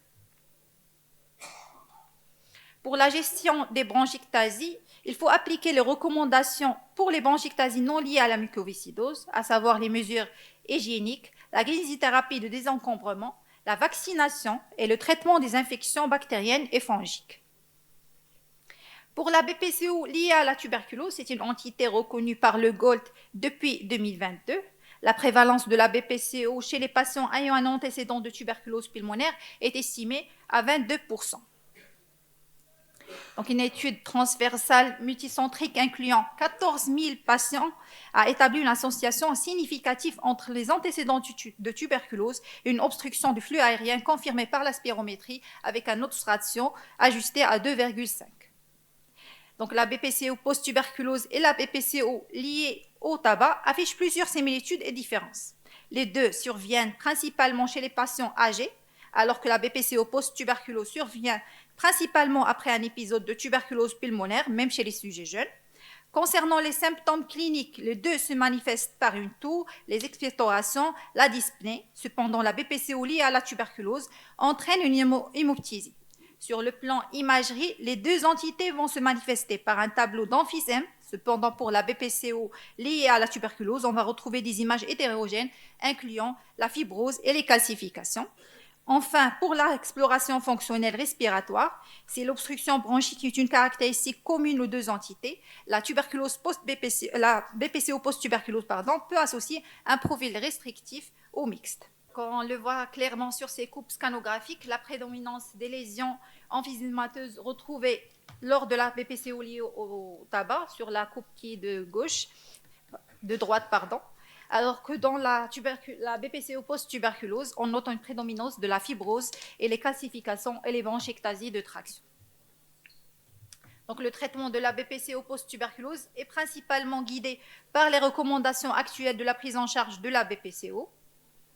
Donc, tous les bronchodilatateurs peuvent être utilisés, à l'instar de la BPCO liée au tabac. Donc, cet essai randomisé a évalué l'efficacité et la tolérance de l'indacatérol chez les patients atteints de BPCO post-tuberculose. Donc, après 8 semaines de traitement, l'indacatérol a significativement amélioré le VMS avec un gain de plus de 140 ml, les scores de dyspnée par rapport au placebo, tout en maintenant un profil de sécurité comparable. Donc, cette étude a évalué l'efficacité du bromure de tiotropium inhalé pendant 2 mois chez 29 patients présentant un poumon détruit par la tuberculose. Donc, globalement, le changement de VMS par rapport à la valeur initiale après traitement au tiotropium était de 19%, 20 patients ont présenté une amélioration de plus de 10% de VEMS par rapport à la valeur initiale. Concernant l'atteinte parenchymateuse, les cavités sont une séquelle bien connue de la tuberculose pulmonaire. Des zones plus étendues d'absence de parenchyme pulmonaire appelées poumons détruits peuvent également être observées. Les cavités persistantes après 6 mois de traitement peuvent doubler le taux de rechute par rapport aux cavités guéries. Donc, il n'existe actuellement pas d'outils standardisés pour évaluer la gravité ou l'étendue des lésions pulmonaires post-tuberculose sur la radiographie thoracique ou bien sur le scanner thoracique. Donc, cette atteinte du parenchyme pulmonaire est très manifeste sur ces deux coupes. Donc, sur la coupe de gauche, on voit des cavités résiduelles, des bronchiectasies sur le poumon droit avec une perte de volume. Sur l'autre image, on voit un poumon gauche détruit avec une hyperinflation compensatrice. Concernant la greffe aspergillaire, lorsqu'ils sont inhalés, les espèces d'aspergillus provenant de l'environnement peuvent entraîner une pneumonie fongique invasive et une inflammation entraînant une aspergillose pulmonaire chronique. L'aspergillose pulmonaire chronique est une infection fongique pulmonaire qui se développe chez des personnes ayant une maladie pulmonaire préexistante comme la tuberculose et peut prendre plusieurs formes dans l'aspergillome, c'est le type le plus fréquent de l'aspergillose pulmonaire chronique, et l'aspergillose pulmonaire fibrosante chronique qui est une forme sévère marquée par une fibrose extensive et la destruction d'au moins 2 lobes pulmonaires provoquant une altération significative de la fonction respiratoire. Donc on voit sur ces deux images, l'image caractéristique en grelot, sur ces découpes scanographiques également. Donc concernant l'atteinte pleurale, les séquelles peuvent survenir au cours de la cicatrisation des lésions tuberculeuses ou apparaître tardivement. Les lésions les plus fréquentes sont l'épaississement pleuraux et les calcifications pleurales, généralement asymptomatiques, mais peuvent parfois provoquer une douleur, voire une dyspnée. Donc, sur la radio thoracique, on voit l'aspect en os de sèche. Sur la coupe scanographique, on voit un épaississement pleural réalisant l'aspect en pachypleurite. Et sur la coupe scanographique qui est de gauche, on voit les calcifications en os de sèche. Donc, enfin, le dernier compartiment atteint est le compartiment vasculaire avec comme principale manifestation l'hypertension pulmonaire.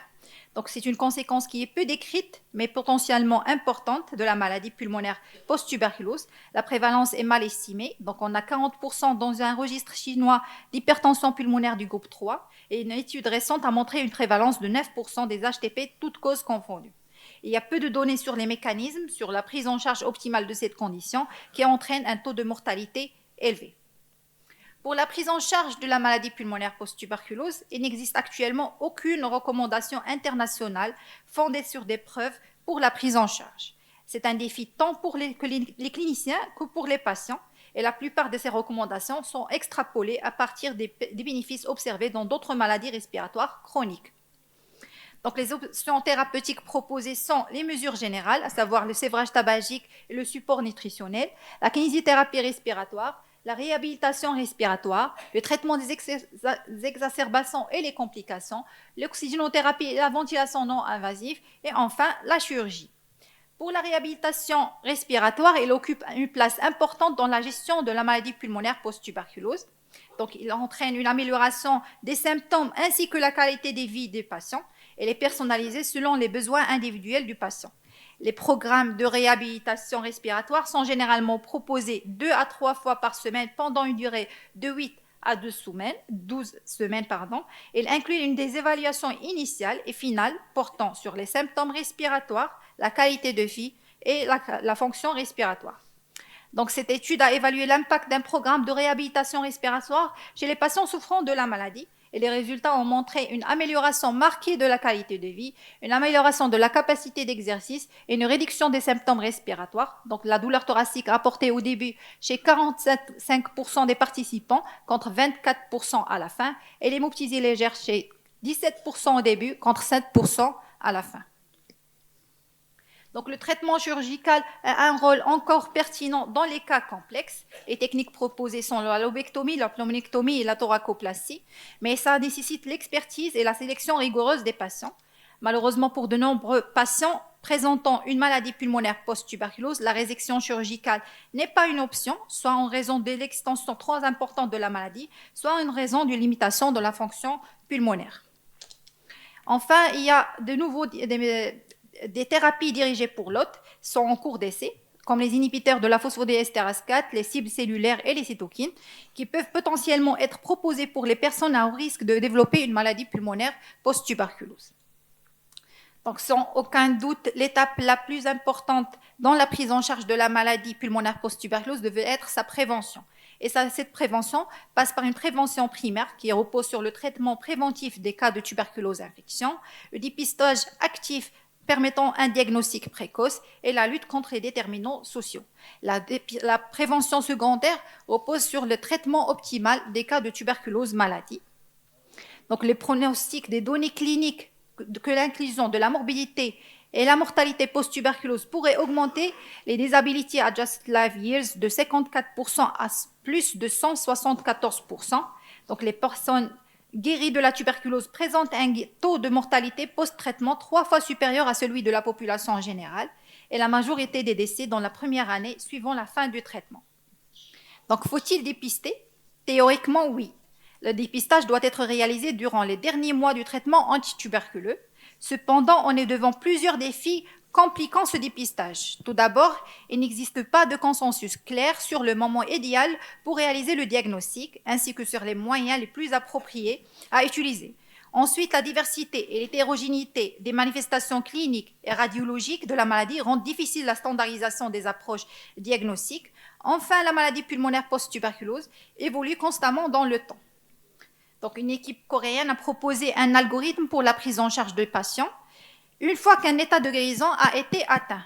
Les points essentiels incluent la réalisation d'un bilan initial post-traitement, une surveillance trimestrielle durant la première année avec une attention particulière aux facteurs de risque de rechute, une évaluation et traitement ciblé des complications fréquentes, à savoir la bronchectasie, l'hémoptysie, l'aspergillose, avec intégration d'un programme de réhabilitation respiratoire au besoin.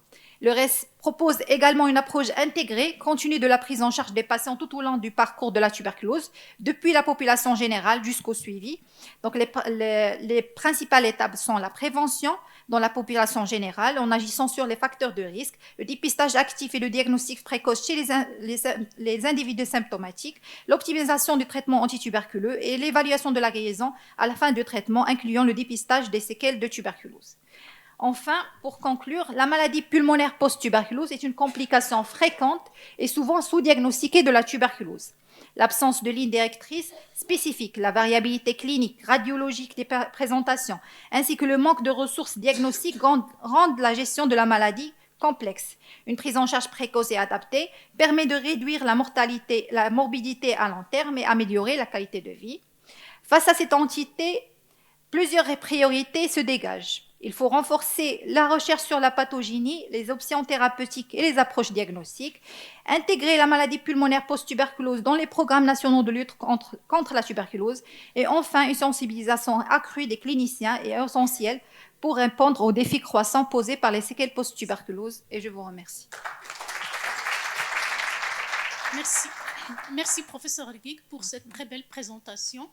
Donc j'ai deux petites questions si vous permettez. Vous parlez de la maladie post-tuberculose. Et quand on parle de maladie, donc c'est des symptômes, est-ce que les séquelles asymptomatiques font partie, est-ce qu'ils font partie de cette définition de maladie post-tuberculose? Ça d'une part. Deuxième petite question, les infections de séquelles, la maladie infectieuse en elle-même, est-ce qu'il y a une particularité des germes qui surinfectent ces lésions résiduelles? Et troisième petite question, la maladie néoplasique, la maladie néoplasique et la greffe néoplasique, elle fait partie de la maladie post-tuberculose. Et ça, on l'évoque toujours devant une lésion chez un patient, un ancien tuberculeux qui fait des hémoptysies. Merci beaucoup. Merci, madame. Donc, je vais répondre sur la dernière question pour la greffe néoplasique. Donc, la définition actuelle n'inclut pas la greffe néoplasique dans le cadre de la maladie post-tuberculose, mais plutôt c'est une complication de la maladie. Donc, la greffe, c'est une complication de la maladie post-tuberculose, mais il n'est pas inclus dans la définition. Et la greffe aspergillaire? Elle est inclue. Elle est incluse. Donc, la première question, oui, les patients asymptomatiques font partie des patients qui ont une maladie pulmonaire post-tuberculose. Donc, les patients qui ont juste une anomalie radiologique ou bien des séquelles sont asymptomatiques, ils font partie des patients inclus dans la définition. Donc, dans la deuxième question, c'était les infections, les germes qui c'est les mêmes. C'est les mêmes que les infections. Merci beaucoup. Est-ce qu'il y a des questions dans la salle? Professeur Mouziane. Donc, on prendra 2 et on se permettra une 3e question. Question courte et réponse courte, s'il vous plaît.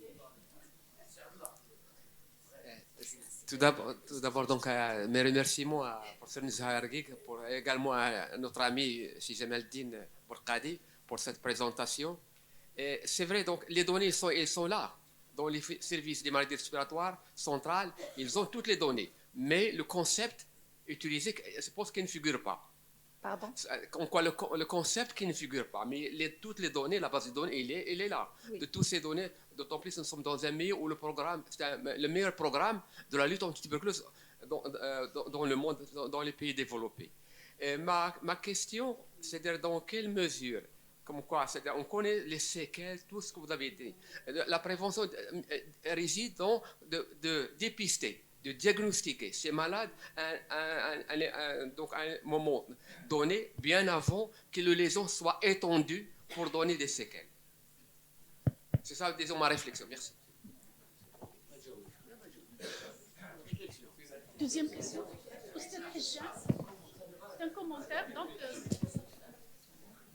c'est juste une petite remarque et en même temps une question. J'ai l'impression que toute personne qui a fait une tuberculose pulmonaire a une maladie post-tuberculose. Il n'y a pas un poumon, aussi petite la tuberculose soit-elle, qui n'ait pas de cicatrice dans le parenchyme pulmonaire. Et je parle en connaissance de cause. Donc, effectivement. Est-ce qu'il y a dernière question?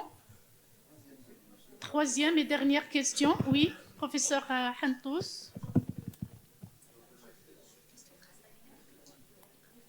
Je voulais juste savoir si vous pensez que faire un scanner à la fin d'un traitement permet de faire un état des lieux, des séquelles et de pouvoir parfois détecter déjà une greffe, une dégénérescence, mais parfois on a du mal à faire le diagnostic d'une reviviscence sur la radio et souvent on nous demande un scanner. Donc c'est vrai que c'est beaucoup, hein, on a tellement de tuberculose que faire un scanner après chaque fin. Mais est-ce qu'on pourrait y réfléchir, parce que moi je trouve que c'est pertinent de faire un bilan lésionnel à la fin du traitement. Voilà.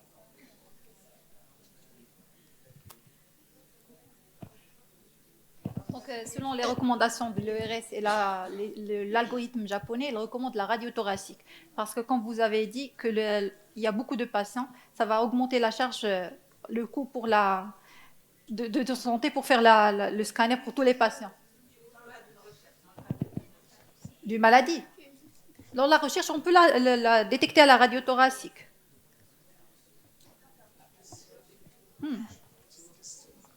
Je peux prendre une question rapidement? Oui. Je pense que c'est bien de faire cette analyse de ce qui se passe après le traitement de la tuberculose, mais on aimerait bien avoir ce qui se passe avant, le délai de diagnostic et le délai de début de traitement. Ça, c'est des choses qui pourraient expliquer en partie certaines choses. Bon, si quelqu'un chez qui on a fait le diagnostic 3 mois après les symptômes, je comprends. Mais quelqu'un chez qui on a fait le diagnostic J0 des symptômes, là, je pense qu'il faut essayer de faire ces deux comparaisons pour essayer de voir au clair ce qui se passe en matière de traitement de la tuberculose. Merci. Merci. Donc, je pense... est-ce qu'il y a une petite réponse? Si vous permettez, Madame Harak, une dernière petite question très courte. J'ai une question très simple. Est-ce que cette maladie post-tuberculeuse a été plus fréquente avec l'ancien régime de traitement antituberculeux ou avec le nouveau régime antituberculeux? Est-ce qu'on a remarqué quand même le changement par rapport au régime thérapeutique? Je n'ai pas sincèrement de données sur cette notion. Merci beaucoup, Madame Erguig, pour cette très belle présentation. Donc, je passe la parole à mon ami, professeur Amara Bouchra, pour introduire le prochain orateur. Merci, professeur Al-Harraq. Donc, à mon tour de remercier tous les organisateurs de Club Thorax et AFMAPAD pour le choix des sujets. Et sans tarder, je donne la parole à professeur Ftouh pour nous parler de l'approche du pneumologue dans la prise en charge des tumeurs médiastinales. À vous la parole.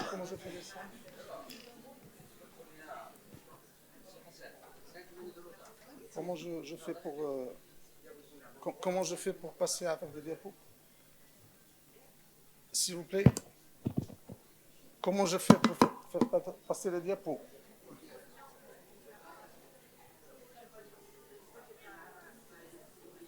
C'est bon. Okay. Donc merci pour l'invitation et donc, on m'a demandé de faire l'approche diagnostique, enfin l'approche du pneumologue devant une tumeur médiastinale. Je vais insister plus sur l'approche diagnostique parce que le traitement, il faut une séance pour parler de l'approche thérapeutique, vu la multitude des étiologies des tumeurs médiastinales. Et je vous dis d'emblée que c'est un ensemble d'informations que je vais transmettre et ce n'est pas une approche standard que vous devez suivre, mais c'est plutôt utiliser ces informations pour faire une approche au cas par cas pour chaque patient. Et d'ailleurs, nous allons voir que parfois, à l'étape du scanner, on peut s'arrêter. Parfois, il faut aller jusqu'à la médiastino, etc. Donc, comme vous savez, les tumeurs médiastinales, ce sont des tumeurs développées aux dépens des organes du médiastin, excluent les tumeurs trachéales, les tumeurs cardiaques primitives et les tumeurs œsophagiennes sont exclues. Et puis, un point sur lequel il faut insister, c'est que malheureusement, 40% des cas, c'est de découverte fortuite. Donc, vous imaginez un malade qui traîne avec une tumeur médiastinale, il est asymptomatique, c'est une découverte fortuite. Donc, l'approche, elle est d'abord clinique. Nous allons voir la clinique, qu'est-ce que ça donne. Nous allons voir l'imagerie, en particulier la radio standard et le scanner thoracique, qui est le pivot de la prise en charge des tumeurs médiastinales. Et parfois, on doit finir par une histologie. C'est le diagnostic final. Cette histologie pourrait ne pas être demandée dans certaines situations qu'on va voir, c'est des cas particuliers. Je ne vous apprends rien sur la répartition des compartiments, mais quand même, il faut le savoir. La classification classique de Felson, il y en a 9. Il y a le médiastin antérieur, moyen, postérieur, et il y a l'étage supérieur, moyen et inférieur. C'est très important de connaître ces compartimentations parce que de la localisation de la tumeur, vous allez évoquer les diagnostics. C'est-à-dire, si vous avez une image du médiastin inférieur, vous allez aller vers telle tumeur et vous allez aller vers telle étiologie. Alors, il y a une autre classification qui est des radiologues, et ils le connaissent très bien sur le scanner. Nous allons y revenir tout à l'heure. Alors, la clinique, elle dépend du siège, de la localisation, bien sûr, de la taille, de l'étiologie, et elle est variable selon la localisation, la vitesse de progression de la symétrie et son agressivité. Donc, il y a des tumeurs qui sont bénignes, ils évoluent depuis des années, ils sont là, mais il y a des tumeurs qui peuvent évoluer rapidement sur le plan clinique et sur le plan radiologique. Nous avons des circonstances de découverte qui sont les syndromes médiastinaux. Le syndrome médiastinal, ça veut dire qu'il y a une compression d'un organe. Il y a les syndromes paranéoplasiques, c'est-à-dire ce sont des malades, bien des gens qui vont manifester des signes cliniques extra-médiastinaux, des signes biologiques extra-médiastinaux qui vont faire évoquer une tumeur médiastinale. Et comme j'ai dit, 40% c'est la découverte est fortuite. Alors voilà des statistiques, c'est des travaux qui sont récents, anciens. Bon, ça, 1987, j'ai pris exprès cette étude, c'est la plus ancienne. Et vous voyez que 40% de découverte fortuite, ça n'a pas changé jusqu'à maintenant. On a entre 30 et 40% malheureusement de tumeurs médiastinales qui sont de découverte fortuite. Vous avez les signes respiratoires. Tous les signes respiratoires peuvent amener le malade à consulter. Mais je vais insister sur l'hémoptysie. L'hémoptysie, c'est un signe alarmant dans la mesure où il y a une fistulisation de la tumeur dans la trachéobronchique ou bien il y a un envahissement de l'arbre trachéobronchique. Donc faites attention à une hémoptysie et c'est très important d'aller vers une endoscopie bronchique. Les syndromes vasculaires, vous avez le syndrome cave supérieur, vous avez le syndrome cave inférieur, les compressions artérielles. Les syndromes neurologiques, ça c'est important de retenir les syndromes neurologiques. Donc vous avez une compression du nerf phrénique. C'est quelqu'un qui fait un hoquet incoercible. Il faut penser à une tumeur médiastinale, par exemple. Le nerf récurrent gauche, la dysphonie. Les fausses routes, syndrome médiastinal moyen. La chaîne sympathique, vous avez le Claude Bernard Horner, vous avez le Pancostétobias, vous avez le Claude Bernard inverse, qui s'appelle le pourfour du petit. C'est l'irritation. Et le Claude Bernard Horner, c'est la paralysie. Donc il faut penser, la compression médulaire, vous avez parfois des douleurs radiculaires, troubles sphinctériens. Il faut penser, devant ces symptômes-là, à des tumeurs médiastinales, bien sûr selon le type de syndrome et qui va vous évoquer la localisation, que ce soit antérieure, moyenne ou postérieure. Les troubles digestifs, bien sûr, la dysphagie. syndrome intermittent. Donc, c'est soit le médiastin moyen, soit le médiastin postérieur. Les signes lymphatiques, le chylothorax, une acide chyleuse, fait penser à une anomalie au niveau médiastinal. Donc, ce tableau, il vous dit qu'il y a pas mal de syndromes bronchiques, vasculaires, digestifs, neurologiques, qui vont faire évoquer une tumeur médiastinale en fonction de sa localisation, que ce soit le médiastin moyen, médiastin antérieur, médiastin postérieur, et l'étage aussi, l'étage supérieur, l'étage moyen, l'étage inférieur. Alors j'ai dit qu'il y a des malades qui vont faire manifester des syndromes paranéoplasiques, c'est-à-dire je dirais plutôt des syndromes systémiques, par une sécrétion d'hormones ou d'anticorps. La tumeur, elle sécrète des hormones, elle sécrète des anticorps qui va faire manifester des signes cliniques. L'exemple type, c'est la myasthénie. Vous savez que le thymome, les manifestations auto-immunes, c'est plus de 20%, il y a des manifestations auto-immunes dans les tumeurs thymiques. Et donc, quelqu'un qui a une manifestation d'auto-immunité, il faut penser rapidement à une pathologie thymique devant une tumeur médiastinale. Manifestation endocrinienne, vous avez plusieurs, Cushing, gynécomastie, telles qu'une tumeur germinale, l'hypercalcémie, l'hyperglycémie, l'hyperthyroïdie dans le goitre plongeant. Vous voyez que chaque signe a son importance dans l'approche étiologique. Et bien sûr, il y a d'autres, par exemple le syndrome de Lambert-Eaton qui fait partie aussi des syndromes systémiques de la myasthénie. Donc là aussi, ce tableau, il résume un petit peu les différentes anomalies qu'on peut retrouver, les syndromes systémiques. Et pour chaque syndrome systémique, on évoquerait telle ou telle maladie. Par exemple, un patient qui fait une fièvre au long cours inexpliquée, bon, le lymphome, il est évoqué en premier. Vous voyez, c'est un simple signe clinique. Par exemple, je vais juste donner l'exemple de Cushing, et là, vous avez la carcinoïde thymique. Alors, l'examen clinique, là, vous avez des symptômes. Vous allez examiner votre patient. Alors, surtout ne pas oublier tout ce qui pourrait rentrer dans le cadre. En particulier, je vais citer l'examen des organes génitaux externes, c'est pour la tumeur germinale. Je vais citer l'hépatosplénomégalie, je vais citer la tumeur cervicale, la gynécomastie. Vous voyez que l'examen général, appareil par appareil, il permettra de détecter une anomalie qui pourrait être en rapport avec une tumeur médiastinale que vous allez retrouver sur la radio standard ou sur le scanner. Alors, le pneumologue, il va aller rapidement. Donc, soit que vous avez des malades symptomatiques, et là, vous allez faire la radio.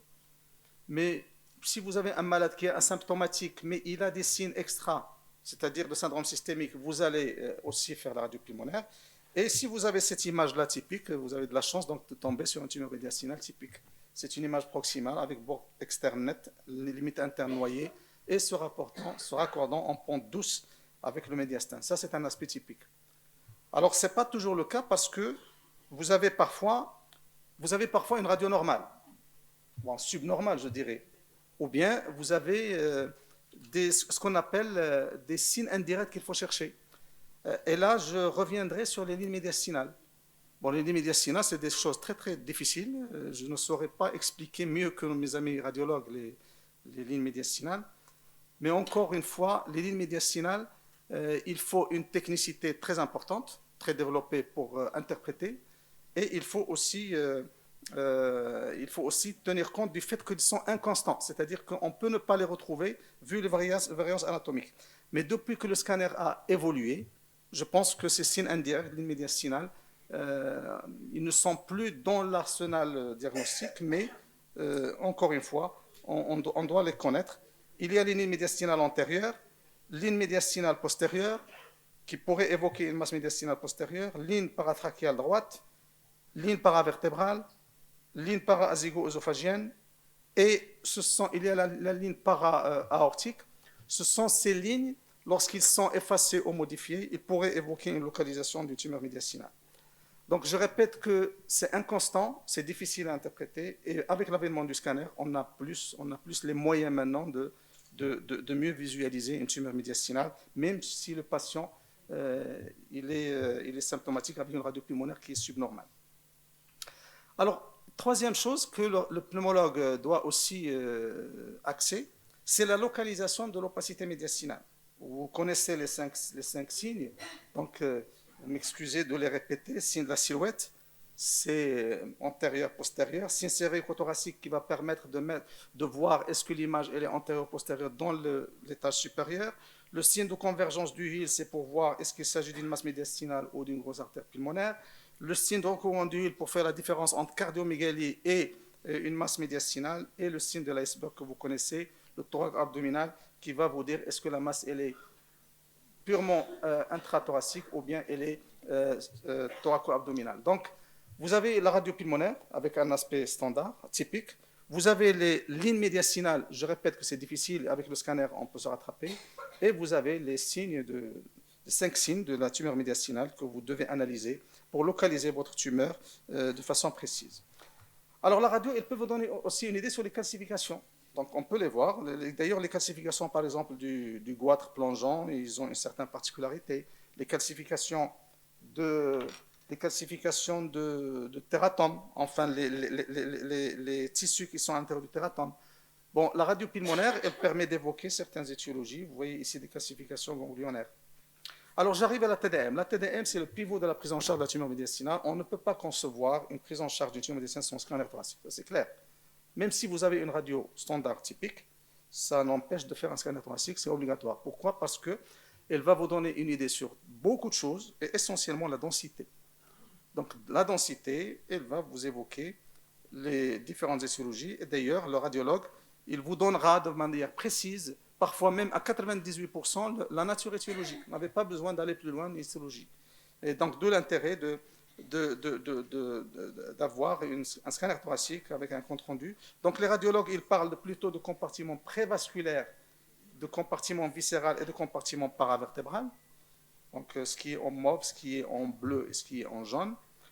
Et le radiologue va vous donner, vous voyez par exemple ce tableau, toutes les étiologies et figures, presque, tumeur médiastinale, en fonction de la localisation, prévasculaire, viscérale et paravertébrale, et en fonction de la densité des calcifications. Donc vous voyez que le radiologue, il est mieux placé, le scanner thoracique est mieux placé pour vous donner une orientation étiologique assez claire, et je dirais qu'il peut aller jusqu'à 98% dans certains cas. On n'a pas besoin d'histologie, on propose directement à la chirurgie. Donc ça, ce sont des choses que nos amis radiologues ils pourront nous expliquer davantage l'utilisation de cette sémiologie quant au diagnostic étiologique. Je vais juste donner des exemples. Vous voyez le médiastin antérieur, densité graisseuse, un lipome, donc on n'a pas besoin de quoi que ce soit. Kyste pleuropéricardique, médiastin antérieur, densité liquidienne. Densité graisseuse, calcification, tissu, tératome. Là, s'il n'y a pas de doute. Intimum, vous voyez la densité tissulaire, médiastin antérieur. Médiastin postérieur, densité tissulaire, neurinome. Médiastin postérieur, densité liquidienne. Le kyste bronchogénique, il est plutôt dans le médiastin moyen, mais là, c'est un exemple de kyste bronchogénique postérieur. Donc, j'ai dit TDM thoracique, c'est obligatoire. Échothoracique, parfois, il est utile. Elle est facile, on peut la faire facilement, très sensible dans la détection des masses du médiastin antérieur. Elle peut parfois montrer donc, toutes les anomalies à l'intérieur, mais elle ne remplace en aucun cas le scanner thoracique. C'est un outil qu'on peut utiliser. Par exemple, ici, vous voyez la nature kystique hétérogène, cloison vascularisée. Vous avez là une nature kystique uniloculaire à paroi fine. Et vous avez là, par exemple, une nature tissulaire, une tumeur neurogène. Donc l'échographie, elle a un intérêt, mais elle ne remplace pas le scanner thoracique. L'IRM, lorsqu'il y a une contre-indication au scanner, lorsqu'il y a une étude de l'envahissement de ce qui est à côté, en particulier les gouttières costo-vertébrales et l'extension intracardiaque. Donc l'IRM, elle reste aussi indiquée au cas par cas, mais la place du scanner, elle est la plus élevée. Donc j'ai dit qu'il y a des signes biologiques aussi. La tumeur, elle peut sécréter des hormones, des cytokines, des hormones élevées. Par exemple, l'alpha-photoprotéine et le bêta-HCG, lorsqu'ils sont élevés, on va évoquer directement la tumeur germinale non sémimateuse. Si vous avez les anticorps antirécepteurs de l'acétylcholine, par exemple en matière de myasthénie, ça évoque le TIMAM. Donc vous voyez qu'il y a des signes biologiques qui évoqueraient telle ou telle étiologie, et il ne faut pas non plus passer à côté des petites choses, des hypokaliémies, cortisol, etc., qui pourraient évoquer, par exemple, une carcinoïde thymique.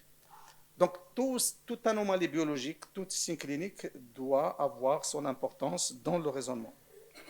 Ça, c'est un tableau qui résume un petit peu les différents. Par exemple, dans la myasthénie grave, l'anti-muscle, l'anti-récepteur d'acétylcholine, ils sont élevés. Si vous avez ça, si vous avez la myasthénie, donc c'est un truc évident. L'histologie. Alors, l'histologie, la biopsie transpariétale, scano-guidée, elle est la plus rentable. Elle a une spécificité de 100%, sensibilité de 83%. Elle est très sensible en matière de thymome et en matière de métastase, mais elle a une faible sensibilité dans les lymphomes. La ponction transpariétale éco-guidée, oui. La fibroscopie bronchique, comme je vous ai dit, en cas d'hémoptysie, vous aurez un bourgeon, vous aurez une anomalie endobronchique. Les bus, léus, il faut dire que ce sont des examens qui sont destinés aux ganglions, mais on peut les indiquer dans les masses médiastinales. Voilà, donc avec une spécificité qui est faible. La médiastinoscopie dans le médiastin antérieur aussi, et c'est une rentabilité qui est à 100%. La médiastinoscopie, elle est la plus sûre. La médiastinotomie antérieure, c'est quelque chose c'est une sorte de thoracotomie dans le deuxième espace intercostal, avec une spécificité à 100%. La vidéothoracoscopie chirurgicale, elle va aller vers tout ce qui est latéralisé à droite et à gauche. Bon, les chirurgiens, ils savent mieux cet abord. Alors, les cas particuliers, lorsque vous avez un tératome, le radiologue, il vous dit tératome, il vous dit kyste bronchogénique, kyste bronchocardique, vous n'avez pas besoin d'aller à l'histologie, c'est la chirurgie.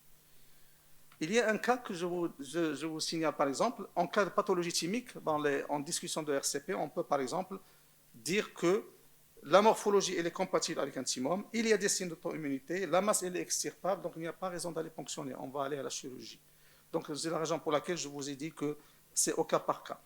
Alors, le médiastin antérieur, vous voyez, ce sont les tumeurs épithéliales thymiques. Excusez, j'ai 2 minutes, 3 minutes pour finir. Tumeurs épithéliales thymiques qui sont les plus fréquentes, jusqu'à 50%.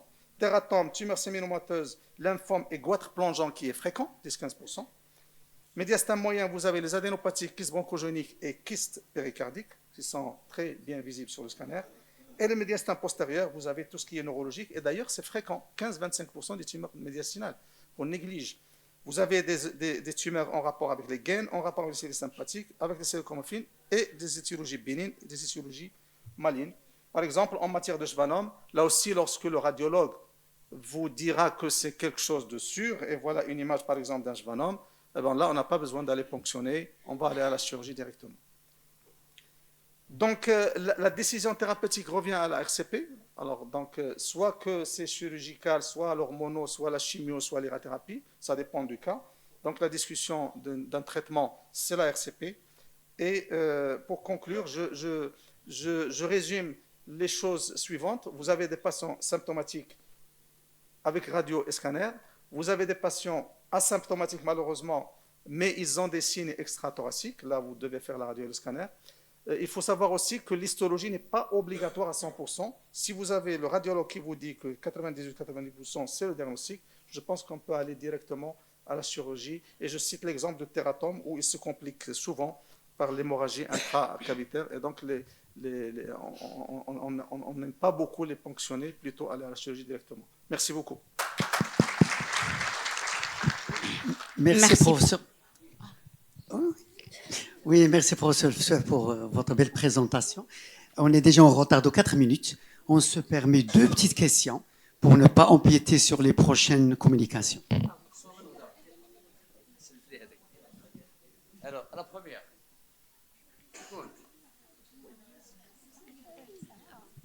Oui.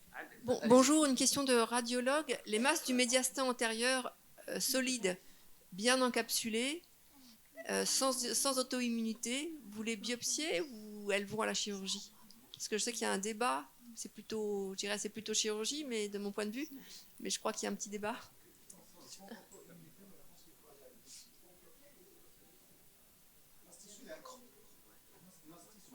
Si c'est masse tissulaire, il faut aller à la biopsie, parce que si c'est d'auto-immunité, il faut aller à la biopsie. Sinon, s'il y a des signes d'auto-immunité, moi je pense qu'il faut les considérer comme pathologie thymique et aller à la chirurgie en fonction de la résicabilité sur le scanner. Une dernière, s'il vous plaît. C'est à moi. Merci beaucoup les modérateurs et ça se termine. Merci.